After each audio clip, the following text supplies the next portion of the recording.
Sebelumnya izin berkenalan, kita dari SMP 46 Bandung. Izin wawancarai ya dari kelas 7B kita. Kita bakal nanyain soal mengenai norma di lingkungan masyarakat.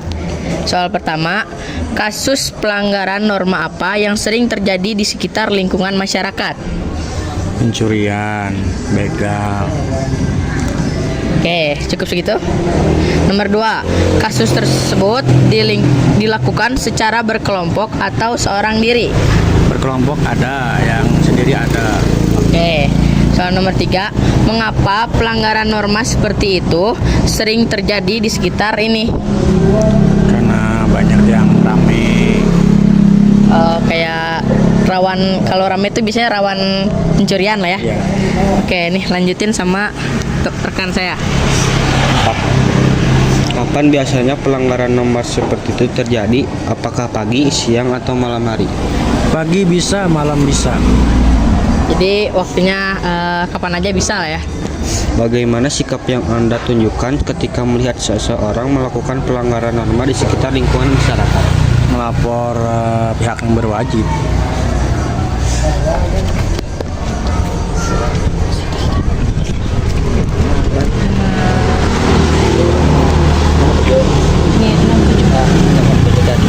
Adakah sanksi yang diterima oleh pelanggar atas tindakan pelanggaran norma tersebut? Ada. Menurut Anda, pemberian sanksi kepada pelanggar apakah dapat memberikan efek jerah? Ya, berjerah. Bapak ketahui tentang norma sosial dalam masyarakat? Ya, banyak sekali Neng, diantaranya norma sosial, kegiatan masyarakat ya, seperti norma kehidupan, sosial, budaya, politik, itu yang Bapak ketahui di masyarakat. Apa contoh norma yang paling penting dalam kehidupan sehari-hari? Contoh yang paling penting dari segi ekonomi, ya, gotong royong seperti gitu yang ada di masyarakat itu ya. Norma-norma kebaikan, sosial, budaya, politik yang disebutkan tadi itu. Itulah yang. Sebutkan 3 contoh penerapan norma Pancasila dalam kehidupan masyarakat. Pancasila terutama di Persatuan Indonesia ya, harus bersatu padu, itu contoh salah satunya. Terus kerakyatan yang dipimpin oleh hikmah kebijaksanaan dan kebersamaan perwakilan, itu kan. 3 ya, yang ketiga ya persatuan itu kita harus bersatu padu, jangan sampai terkena pecah belah, kena hoax kalau zaman sekarang begitu ya. Yang Bapak ketahui ya seperti itu. Enggak. Masih ada 2 dosa. Menurut pendapat Bapak, apa dampaknya jika warga masyarakat tidak mematuhi norma Pancasila? Dampaknya besar sekali Neng, bisa terpecah belah diantaranya kan. Masyarakat itu gampang terprovokasi,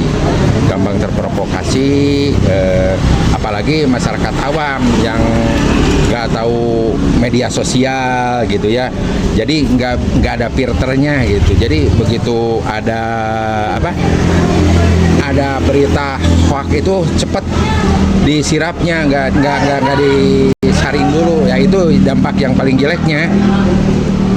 Jelaskan bagaimana norma Pancasila dapat menjaga kerukunan dalam kehidupan bermasyarakat. Nah, harus Pancasila itu harus direnungi secara betul dari mulai ketuhanan yang Maha Esa. Ya, kita harus bertuhan ya, Tuhan yang Maha Esa yang satu. Dari itu kan sila ke-1, ketuhanan yang Maha Esa, kemanusiaan yang adil dan beradab. Ya, itulah harus kita beradab di masyarakat itu ya, seperti itu nih.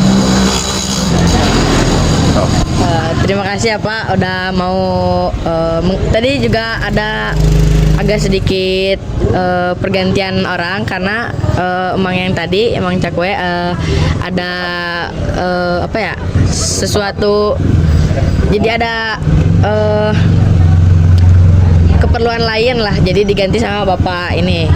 Jadi ya terima kasih ya Pak ya, sama Mang Cakwe juga ya. Assalamualaikum warahmatullahi wabarakatuh.